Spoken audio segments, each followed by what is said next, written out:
এই সিম্পল কুর্তিটা আমি কিভাবে করেছি তার সম্পূর্ণ টিউটোরিয়াল আজকের ভিডিওতে থাকছে। তো সম্পূর্ণ ভিডিওটা দেখবেন। তো চলেন শুরু করা যায়। এখানে আমি 2 তার লাচ্ছি সুতা নিয়েছি। নেওয়ার পরে এবার আমি ছোট ছোট ফুল আর্ট করে নিয়েছি। এখন আমি এই ফুলের পাপড়ি করতেছি। দেখেন, প্রথমে মাঝখানে তুলে সাটিন স্টিচ দিয়ে নেবেন।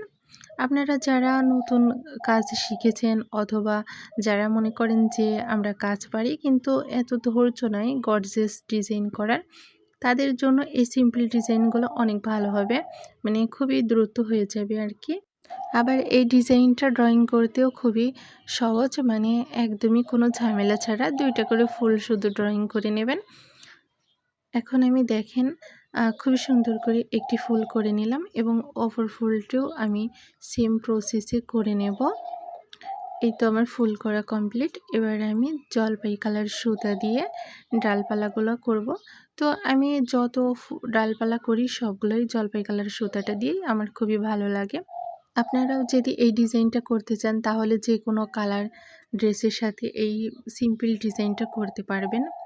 অনেক সুন্দর লাগবে যে কোনো কালারের সাথেই করেন না কেন। এই তো দেখেন আমার ডালপালা হয়ে গেছে। এবার আমি গিট দিয়ে নেব। এবার আমি ফুলের মাঝে ফ্রেঞ্চ নট দেব। ফ্রেঞ্চ নট দেওয়ার জন্য 2 তার সুতা নেব এবং সূচের সাথে 2 বার পেঁচিয়ে নিচের দিকে নিয়ে নিলে ফ্রেঞ্চ নট হয়ে যায়। মানে যে কোনো ফুলের মাঝে ফ্রেঞ্চ নট দিলে এতটা সুন্দর লাগে।